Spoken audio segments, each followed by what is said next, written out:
भिलाई के जो छात्र यूक्रेन में फंसे थे उनमें सबसे पहले भिलाई की कोई छात्रा ट्रेस हुई थी, तो वो दीप्ति पांडे थी, जो इस वक्त मेरे साथ मौजूद हैं। अपने वतन इंडिया आ चुकी हैं और आज मिनी इंडिया अपने घर भिलाई आ चुकी हैं। इनसे बात करते हैं, क्योंकि 6 दिनों से ये लोग जूझ रहे थे वहाँ पे। उन्होंने खाना नहीं खाया था और वैसे तो काफ़ी समय से थे वहाँ पे, लेकिन जो 6 दिन इन्होंने देखा है वो शायद भुलाया नहीं जा सकता इन लोगों के लिए, जो एक्सपीरियंस रहा। और उसके बाद जो परिस्थितियाँ रही जिनसे ये लोग पार करके आज यहाँ पहुँचे हैं। बात करते हैं दीप्ति से, किस तरह के हालात थे? सबसे पहले कब पता चला कि ऐसे हालात बन रहे हैं वहाँ पे? ऐसे तो सब नॉर्मल था, सारा कुछ नॉर्मल था। लोग वो हमने यूनिवर्सिटी को बोला भी, क्योंकि बाकी कंट्री के एडवाइजरी आ गए थे कि आप आ जाइए, आपको वहाँ नहीं रुकना चाहिए। इंडियन एम्बेसी का एडवाइजरी आया था कि जिनको वहाँ ज़रूरी काम नहीं है वो वापस आ जाएं। तो हमारे लिए जो फर्स्ट ईयर के स्टूडेंट हैं उनको वहाँ का टेम्प्रेरी रेसिडेंस चाहिए होता है, तो ये चीज़ हमारे पास नहीं था। तो हम उसके लिए वेट कर रहे थे कि ये आ जाए तो हम यहाँ से निकल लेंगे।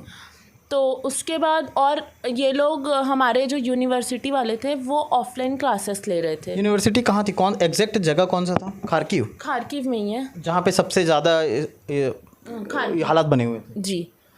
उसके बाद फिर ये चीज़ 23 को भी 23 फेब को सब कुछ नॉर्मल था, हर एक चीज़ नॉर्मल था। कुछ भी ऐसा नहीं था कि अगले दिन ऐसा कुछ होगा, किसी ने नहीं सोचा था। 24 को सुबह में ब्लास्ट हुआ, उसके पहले सायरन बजा था, जो मैंने सुना भी था, बट मुझे लगा नहीं ऐसा कुछ नहीं है, नॉर्मल है, कुछ नहीं होगा, मैं ही ज़्यादा सोच रही हूँ। उसके बाद सुबह जब पता चला कि ये ब्लास्ट हुआ है, फिर हमें बताया गया कि आप ये सारा कुछ अरेंजमेंट कर लो, क्योंकि मार्शल लॉ चालू हो जाते हैं। तो हमने सारा खाना पानी सब इकट्ठा कर लिया। बोले थे 2 दिन के लिए, लेकिन वो चीज़ एक्सटेंड हो सकता था, ये हमारे हाथों में नहीं था। तो हमने ये सारा कुछ किया। उसके बाद ये चीज़ बढ़ते गया। फिर एक टाइम आया कि अब हम क्या करें, हमारे पास कोई ऑप्शन नहीं है। तो जैसे बाकी लोग ग्रुप बना के निकलना चालू किया, हम भी अपने में हिम्मत जुटाए, हम भी निकलेंगे ग्रुप बना के। और इतने में ही हमारे एक सीनियर का अचानक से फायरिंग में उनका डेथ हो गया। वो आपके सीनियर थे? और हमारे अंदर डर बन गया था कि अगर ऐसा हमारे साथ भी हुआ या ऐसा हमारे दोस्तों के साथ हुआ तो क्या होगा। ये इस डर के कारण फिर हमारे जो वहाँ के इंडियन अथॉरिटीज़, जो हमारे सीनियर्स थे, वो लोग फिर डिसाइड किए कि अब हम सारे हॉस्टल वाले एक साथ निकलेंगे। हम इंडियन फ्लैग लेके अगले दिन निकल पड़े। लेकिन हम रेलवे स्टेशन गए, हमें वहाँ पे हम बहुत चले, 2.5 घंटे चल के हम रेलवे स्टेशन पहुँचे। जैसे ही हम वहाँ पहुँचे, वहाँ पे बॉम्ब ब्लास्ट हुआ। फिर हम सब भागे अंडर शेल्टर। उसके बाद फिर हम रेलवे स्टेशन जब पहुँचे, ट्रेन पकड़ने गए, वो लोग हमें अलाउ नहीं किए। उनका प्रायोरिटी था कि वो पहले यूक्रेनियन को चढ़ाएंगे, उसके बाद फिर जो भी फॉरेन कंट्री के फीमेल्स होंगे फिर मेल्स। तो वो जो कंपार्टमेंट्स थे वो यूक्रेनियन लोगों से भर जा रहे थे, तो हमारे लिए जगह नहीं था, तो वो हमें नहीं एंटर करने दिए। हम बहुत सारे ट्रेन का वेट किए। उतने में ही इंडियन एम्बेसी का एडवाइजरी आ गया कि आपको खारकीव छोड़ना पड़ेगा 6 बजे से पहले, शाम के 6 बजे से पहले। देन वी वर लाइक कि we don't have any option, what to do now. They told us about 3 places, we have to rescue at that place. तो हमने देखा कि हमारे सबसे पास में कौन सा जगह है। 17 किलोमीटर की दूरी पे पेसोचिन नाम का जगह है, हमें वहाँ पे जाना था।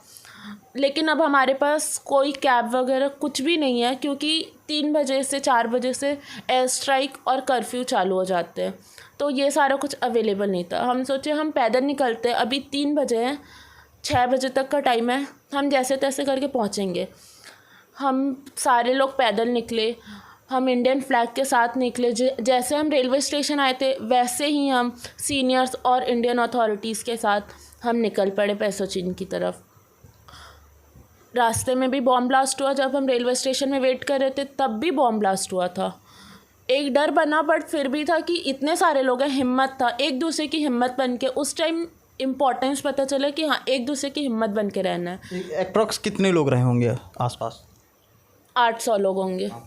800 से 1000 लोग थे, जिनमें से कुछ लोग उस दिन की ट्रेन पकड़ के, कुछ लोग ही 50 से 60 के पॉपुलेशन में निकल लिए थे। धमाका आप लोगों ने देखा था? जी, हमने देखा था, हमारे सामने हुआ था। किस तरह जब धमाके होते थे तो किस तरह से एक डर बना रहता था, क्योंकि घर पे आप लोग की बात होती रहती थी वीडियो कॉल पे? बात होती थी, बट हम सोचते थे कि घर वालों को इतना कुछ नहीं बताएंगे, क्योंकि ये यहाँ पे फिर इन लोग के अंदर डर हो जाएगा।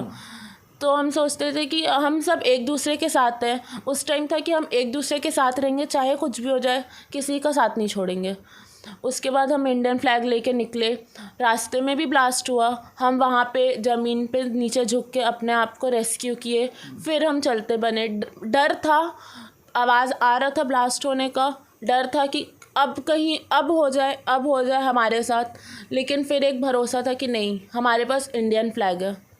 हम ये सब करके हम पैसोचिन पहुँचे उस दिन हमें फिर हम बहुत थके हारे हुए हालत में थे। 30 किलोमीटर टोटल चले थे। खाना भी आप लोगों ने नहीं खाया था? जी, क्योंकि खाना मिलना उस दिन पॉसिबल नहीं था। कितने दिन तक आप लोग ऐसे थे बिना खाना खाए? बिना हमें खाना मिल रहा था 24 तारीख से, जब से हमें बंकर में डाले थे हमें खाना वो लोग प्रोवाइड कर रहे थे, हॉस्टल वाले। बट उसके बाद जब हम पैसोचिन के लिए निकले, उस दिन से हम खाना नहीं खाए थे। फिर हम रोमानिया बॉर्डर, जब हम रोमानिया पहुंच गए तभी हम यहाँ पे आके खाना खाए। कितना दिन लगा पहुंचने में? अप्रॉक्स 3 दिन लगे, और उसके पहले के दिन हम 6 दिन तक हम खाना नहीं खाए थे। तो कैसे रह रहे थे, मतलब बिना खाए? हमें पहले से बोल दिया गया था कि आप लोग अपने लिए स्टॉक रेडी रखना। वो सब स्टॉक हम रेडी रखे थे, जूस वगैरह, पानी वगैरह, ये सब हम रखे थे। बाकी टेंशन में इतना भूख लग भी नहीं रहा था, क्योंकि अंदर से डर था कि अपने आप को बचाना है, खाना पीना बाद में हो जाएगा। राहत की सांस कब ली जब लगा कि अब वाकई हम पहुंच जाएंगे? जिस दिन हमें पैसोचिन से हम बाहर निकले तब भी था कि अगर रास्ते में कुछ हुआ, लेकिन भगवान की दया से ऐसा कुछ भी नहीं हुआ। हम बहुत सही सलामत रोमानिया तक पहुंच गए। जब हम रोमानिया बॉर्डर हम पहुंचे तब हमें लगा अब बस हम सेफ़ हैं, अब कुछ नहीं होगा। उसके बाद फिर हमें यहाँ के, हाँ जी, हमें इंडियन गवर्नमेंट वहाँ पे थे, वो लोग हमें बहुत अच्छे से ट्रीट किए, खाना पानी सोना सब कुछ हमें प्रोवाइड किए। फिर उन्होंने हमें बताया कि आपकी अगले दिन की फ़्लाइट है तो हमें निकलना होगा। देन वी वर रेडी कि okay finally we are going to our home. We were so happy then. तो ये दीप्ति पांडे हैं जो अपने वतन, अपने घर और अपने घर में मौजूद हैं, भिलाई में, मॉडल टाउन में इनका घर है। और MBBS की स्टूडेंट दीप्ति, और काफ़ी संघर्ष, काफ़ी चीज़ें इन्होंने देखी वहाँ पे, बम के धमाके, उसके बाद 6 दिन भूखा रहना, और इन सारी स्थितियों के साथ लड़ते लड़ते आज जो ये बेटी है अपने घर वापस आ गई है।